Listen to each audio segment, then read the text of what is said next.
any frame of that movie where you see the baby going to and fro, or specifically looking this way or that way, or up here or up there, just out of frame somewhere, I'm like hanging upside down with like ping pong balls for eyes, going, or an Elmo doll, like, la la la la la la la.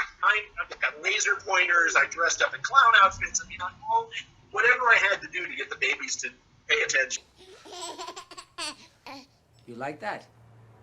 The laser pointer, I could point that laser dot on the floor, and if I pointed it and had to go over a cliff, the baby would have gone over a cliff, because they would chase it everywhere and try to catch the little dot and eat it. Were you involved in the cast of the baby? Oh yeah, I saw dozens and dozens and dozens of sets of twins and triplets. If we could have gotten quintuplets, we would have, just because, you know, we only get a couple of hours a day with each baby because of the rules, labor laws, and that sort of stuff. And then, of course, we had Vern Troyer, was also the stunt baby. That was his first real Hollywood job.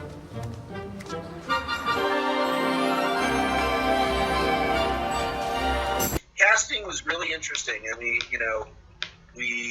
it's kind of hard. We had to cast them before they could barely crawl, because there's a very short amount of time from the baby starting to crawl to a baby walking. So we had to cast them when they were first just pushing themselves up and not very good at crawling, so that by the time we shot, they'd be great at crawling. But by the time the movie was over, because it's 103 shooting days, by the time the movie was over, both babies had learned to pull themselves up, and they wanted to. And on the last shot, the last day of one of the babies, he just got up in the middle of a take and walked over to me.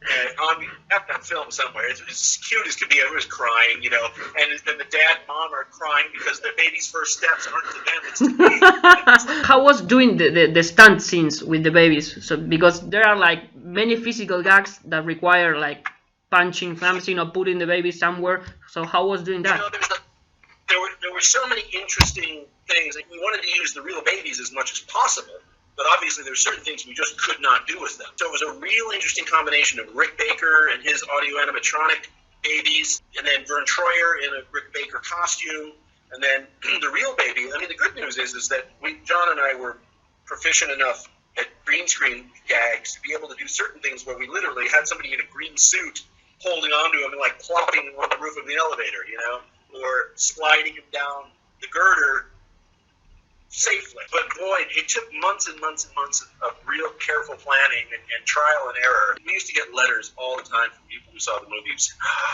I don't care how well trained a gorilla is, you can't ever put a baby in with a real gorilla.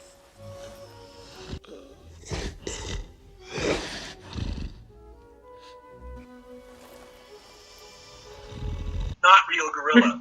What helped sell it, though, was when you had a real orangutan, a real chimpanzee, and other monkeys and stuff in the cages all around, so that when we cut to those, you're like, well, they're real. It must be a real gorilla. I'll tell you a funny happenstance. When we were looking for vocalizations for the gorilla, I just decided to do them myself. So every noise the gorilla makes, except when it roars, that's all me. I also am Joe Mantegna's screaming when his crotch is getting stomped on when it's on fire. He's going, Joe wasn't around when we needed to do those sounds, so I did them. At the end of the movie, the baby grabs a new book, and it's... Well, a couple of things. One, John Hughes and 20th Century Fox weren't speaking to each other by the end of Baby's Day Out. It mainly had to do with the fact that John had another movie called The Bee. They didn't want to pay for it. And it's like, you don't want to pay for a movie for me after I just made you $4 billion with the Home Alone movies? Okay.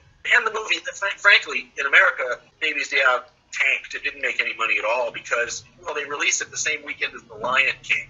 It's just like, what were you thinking? I would love to have done a sequel. I actually think you could do a sequel now with the baby now grown up and being the parent and having his own trouble with, babies, his own babies, which actually the two twins, Jacob and Adam, are now like really good looking, like football player, actor looking guys. Yeah, they're friends of mine on Facebook. I don't think they really want to act anymore, but I bet if I got out my laser pointer